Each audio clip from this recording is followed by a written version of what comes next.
Hai adik-adik semuanya, kembali lagi bersama saya pada video pembelajaran bahasa Indonesia. Nah, video kali ini akan membahas tentang bagaimana menyampaikan pidato persuasif.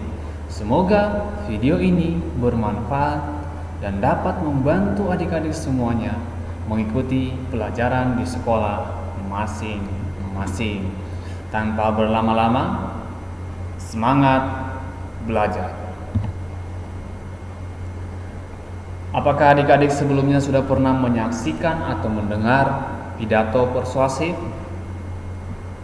Pidato persuasif merupakan bagian dari eksposisi.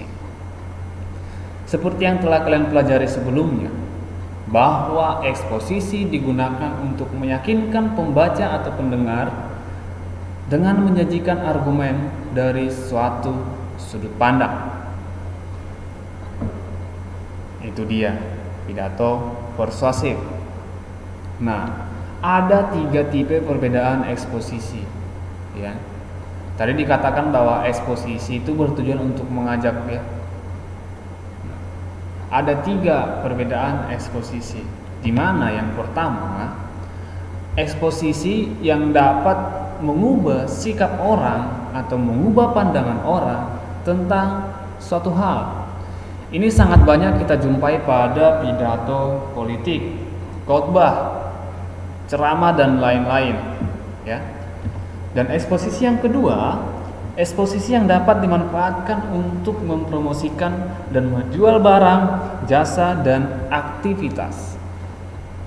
Nah, eksposisi jenis ini sering digunakan para pengusaha, ya, yang bergerak di bidang dagang, ya, berdagang untuk mempromosikan produk-produk yang mereka produksi. Nah, sedangkan eksposisi yang ketiga, eksposisi yang dapat digunakan untuk membela suatu kasus. Misalnya, selamatkan terumbu karang sekarang. Nah, eksposisi persuasif memiliki satu sudut pandang yang didukung oleh argumen logis dan bukti, ya. Tentu tanpa ada bukti, maka kekuatanmu untuk mengajak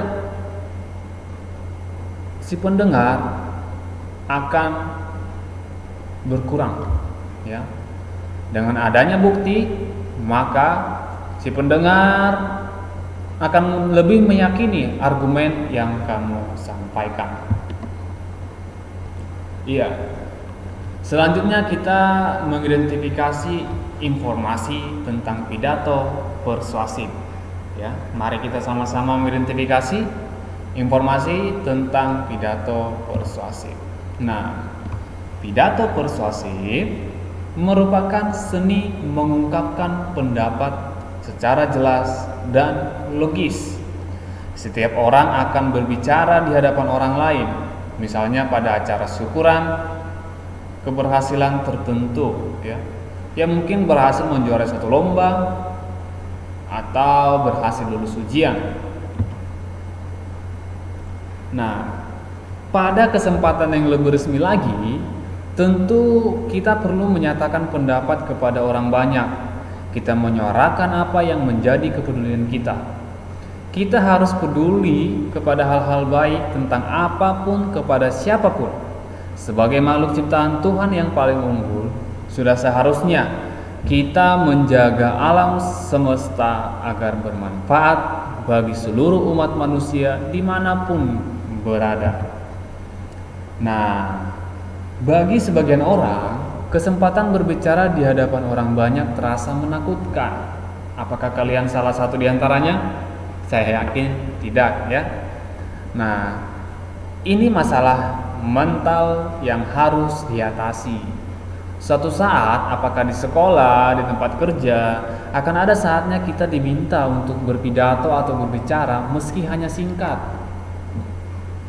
Situasi tidak resmi dan dihadapkan kepada teman-teman sendiri. Tidak usah cemas, apalagi takut. Mengapa saya katakan tidak usah cemas apalagi takut? Nah, pada video ini langkah-langkah untuk membantu kalian merasa percaya diri, mulai dari proses penulisan hingga dapat berpidato dalam situasi dan kondisi apapun.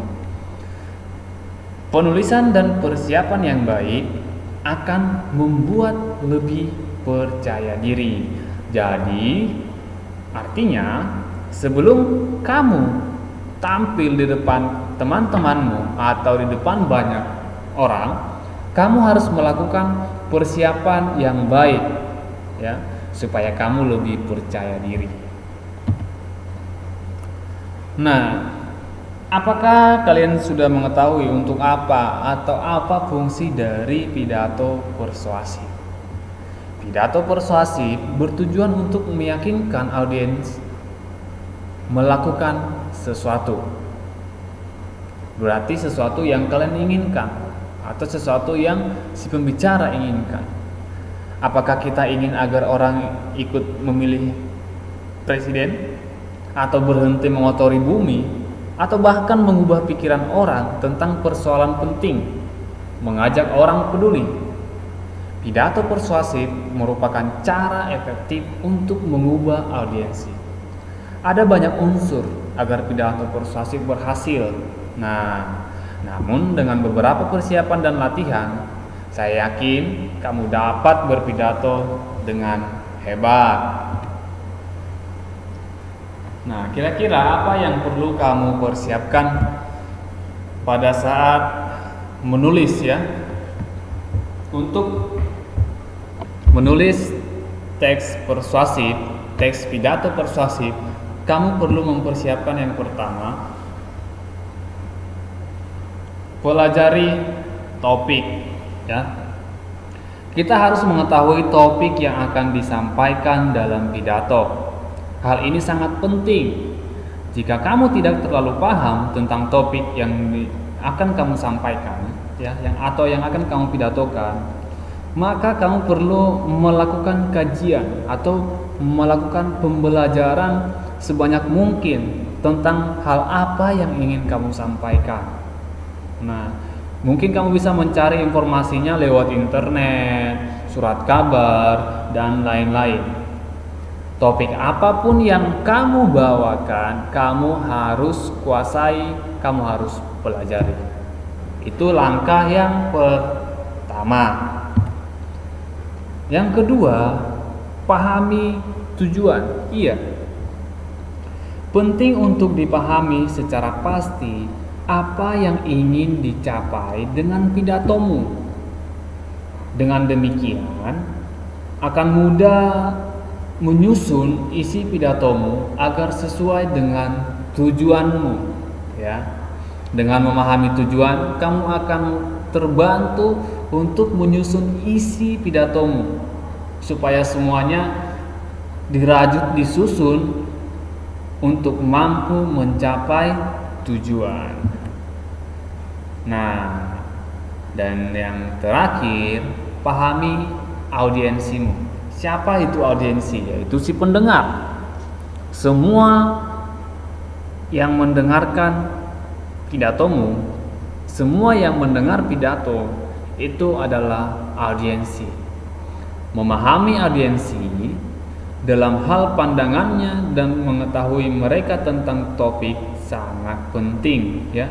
Jadi maksudnya begini, kamu harus mampu memahami atau mengetahui seberapa banyak mereka memahami tentang topik yang akan kamu bahas, ya. Nah, paham? Semoga adik-adik paham semuanya, ya.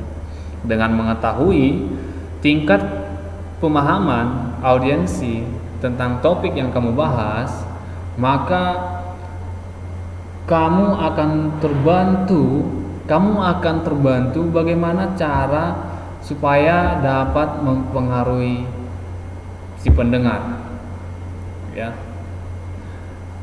Semakin banyak pengetahuan audiensi tentang topik yang akan kamu bahas, maka kamu harus gali lebih banyak lagi pengetahuan melampaui pengetahuan audiensi. Jangan sampai pengetahuan audiensi lebih banyak tentang satu topik tersebut dibandingkan dengan si pembicaranya. Oke? Nah, bagaimana cara memersuasi? Ya, bagaimana cara memersuasi? Yang pertama, etika. Nah, gunakan pendekatan etika, ya. Gunakan pendekatan etika. Yang kedua, emosi. Gugah atau sentuh perasaan audiensi, ya. Semenarik mungkin atau sebisa mungkin kamu harus mampu menggugah perasaan audiensi, ya. Setelah kamu lakukan pendekatan, gugah perasaan audiensi. Dan yang terakhir, logikakan, ya. Buat supaya audiensi merasa hal yang kamu katakan itu masuk akal, diterima oleh nalar mereka, ya. Nah, bagaimana contoh kita melakukan pendekatan etika, ya?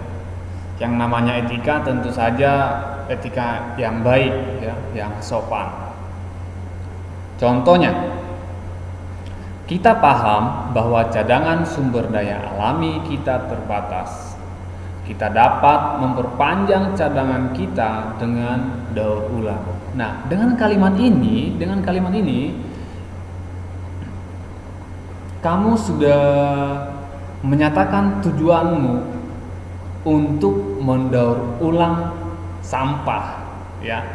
Nah, pada kalimat ini disampaikan secara sopan, ya, dengan etika yang baik. Kita paham bahwa cadangan sumber daya alami kita terbatas. Kita dapat memperpanjang cadangan kita dengan daur ulang. Nah, selanjutnya contoh menggugah perasaan audiensi, ya. Bagaimana kita bisa menggugah perasaan audiensi? Di sini saya sajikan satu contoh kalimatnya, ya. Coba pikirkan jutaan hewan yang kehilangan rumahnya setiap hari akibat pohon yang ditebang. Jika daur ulang berkelanjutan, kita dapat menyelamatkan banyak hutan yang indah, ya. Mengapa ini saya ambil contoh, ya? Apa alasannya bahwa contoh ini dapat menggugah perasaan audiensi? Di sini terdapat perlakuan, ya.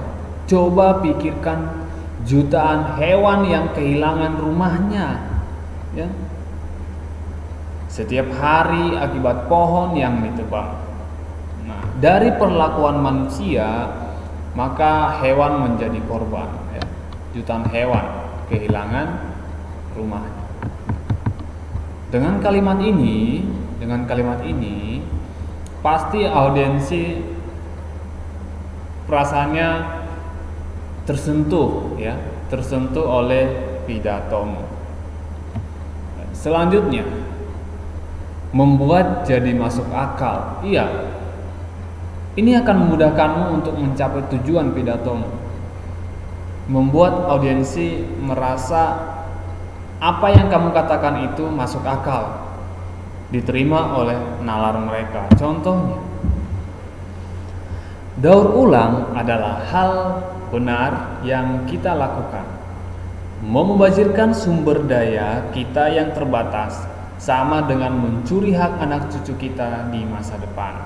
Ini tidak bermoral, ya. Nah, daur ulang adalah hal benar yang kita lakukan. Membazirkan sumber daya kita yang terbatas sama dengan mencuri hak anak cucu kita di masa depan. Ini tidak bermoral.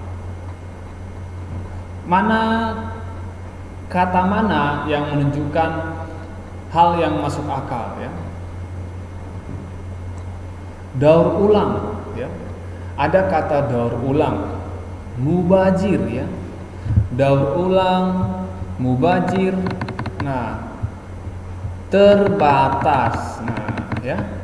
Kita memiliki sumber daya yang terbatas, ya. Kita memiliki sumber daya yang terbatas, kita mubazir menggunakannya sehingga habis, ya.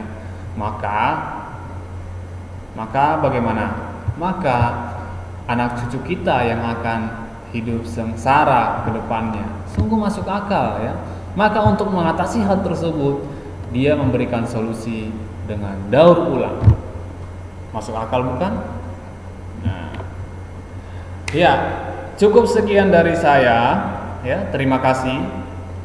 Maaf jika ada kesalahan penyampaian, mohon dikoreksi. Semoga video ini bermanfaat untuk kita semuanya. Salam semangat belajar.